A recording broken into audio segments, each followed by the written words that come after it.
You are listening to Rabbi Aryeh Wolbe of Torch in Houston, Texas. This is the Living Jewishly podcast.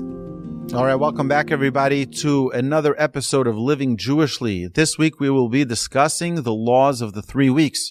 The 3 weeks are the 3 weeks between the 17th of Tammuz, which was the beginning of the destruction of the temple when the walls of Jerusalem were breached, and Tisha B'Av, the 9th of Av, which was the day that our temples, both temples, the first and second temples, were destroyed.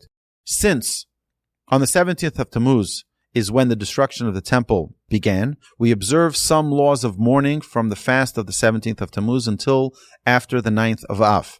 These weeks are referred to as the 3 weeks, and also referred to as Bein HaMetzarim, between the straits.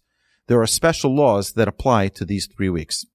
It is proper for every God-fearing Jew to recite Tikkun Chatzot daily. And this is a special prayer asking Hashem for mercy and crying over the destruction of the temple.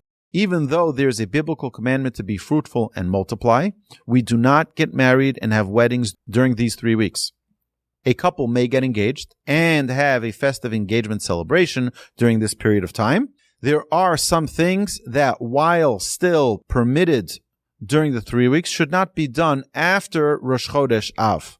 So only during the 9 days it should be limited. And that is, engagement parties should be held off till after Tisha B'Av, till after the 9th of Av.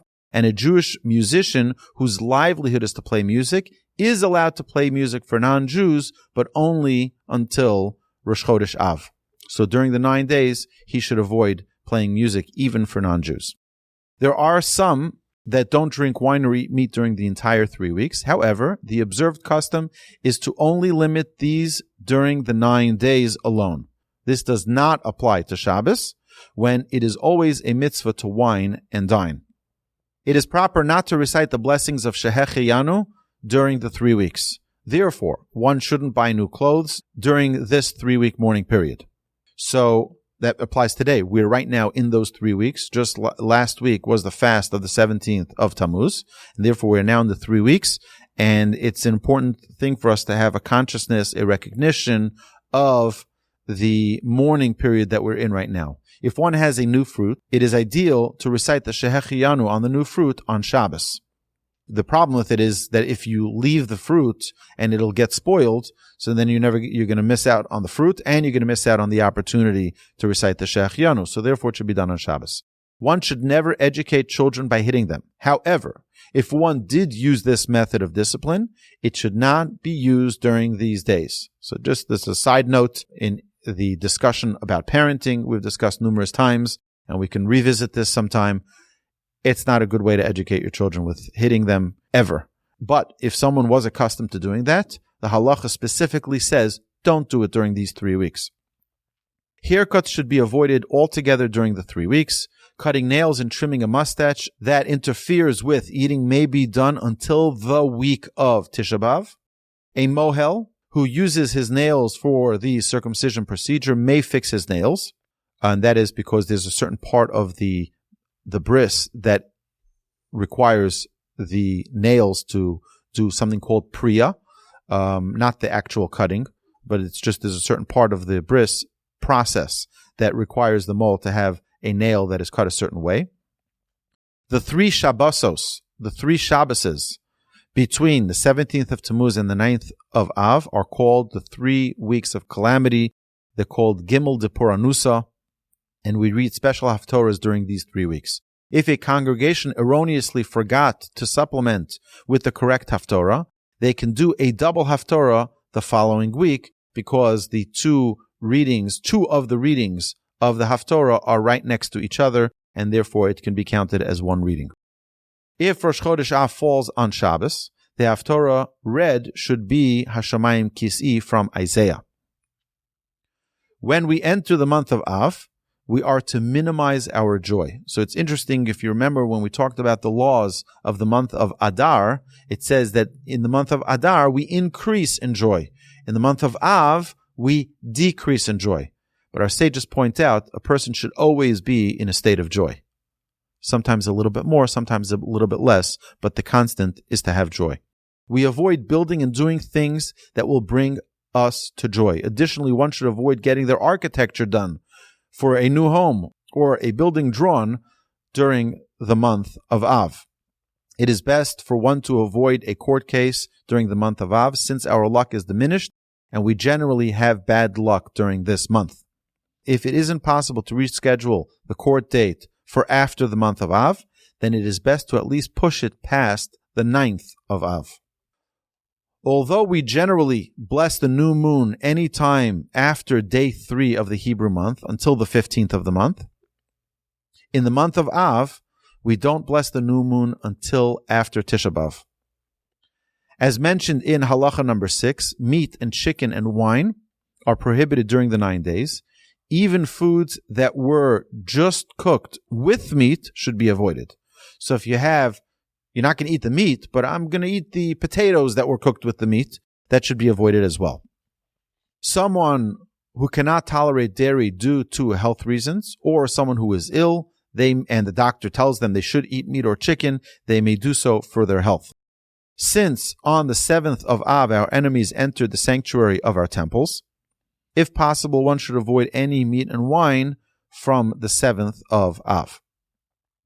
A festive meal of a mitzvah, like a bris or a pidyon haben, a completion of a tractate of Talmud, one may celebrate these occasions with wine and meat. And many people have this custom where during the entire 9 days they will conclude a tractate of Talmud, so that way, according to Halacha, they are permitted to celebrate with a festive meat and wine meal.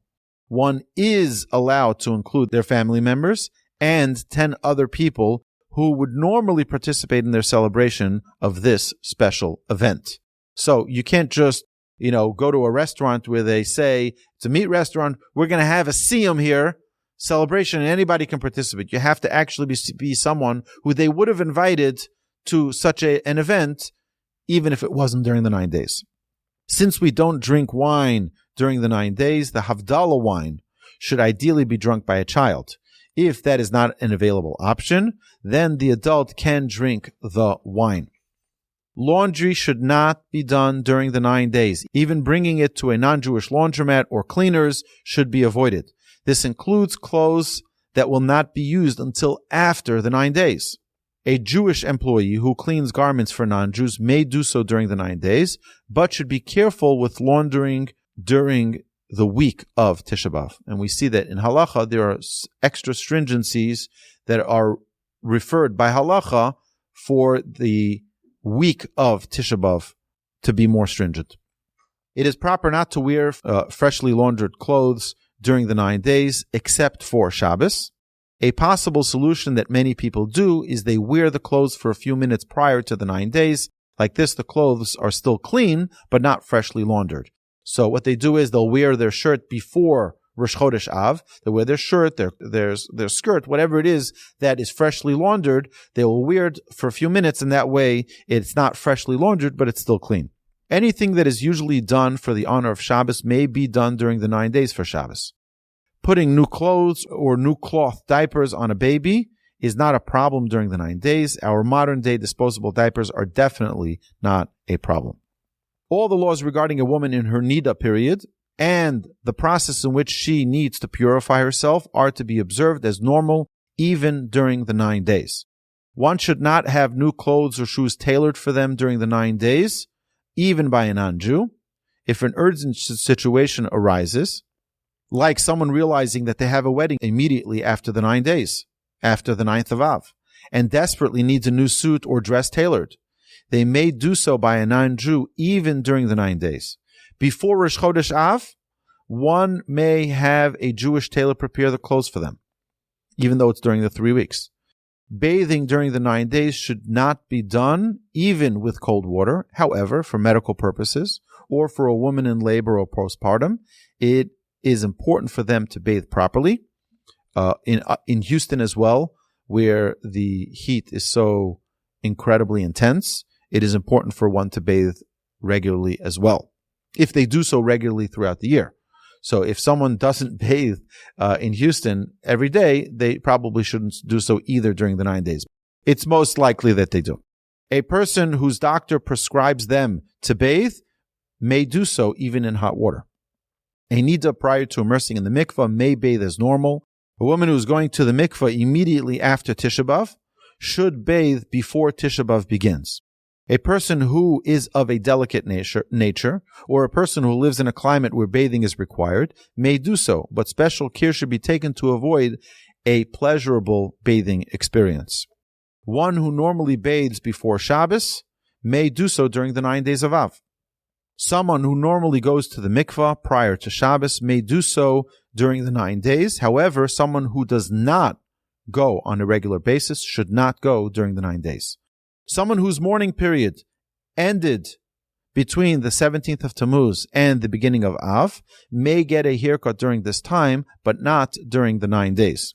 For a bris that is held during the 9 days, it is proper for only the mohel, the sandak, the person holding the baby, the godfather, and the parents of the baby to wear Shabbos clothes. Others receiving honors at the bris should not wear Shabbos clothes, except for the woman, kvater, and that is a husband and a wife, who are passing the baby into the room to her husband.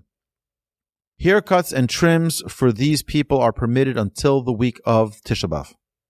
In certain communities, there are different customs to wear different clothes during the 3 weeks on Shabbos. Each person should follow their respective custom. Number 47. Many congregations have a custom to replace the parochas, the ark covering, prior to Tisha B'Av. It is a widespread custom that on Shabbos prior to Tisha B'Av, that the rabbi gets the maftir aliyah, which is then followed by the haftorah of Shabbos Chazon, and we'll discuss this a little bit more in the coming weeks. My dear friends, have a magnificent day, and thank you so much for joining us on this Living Jewishly podcast.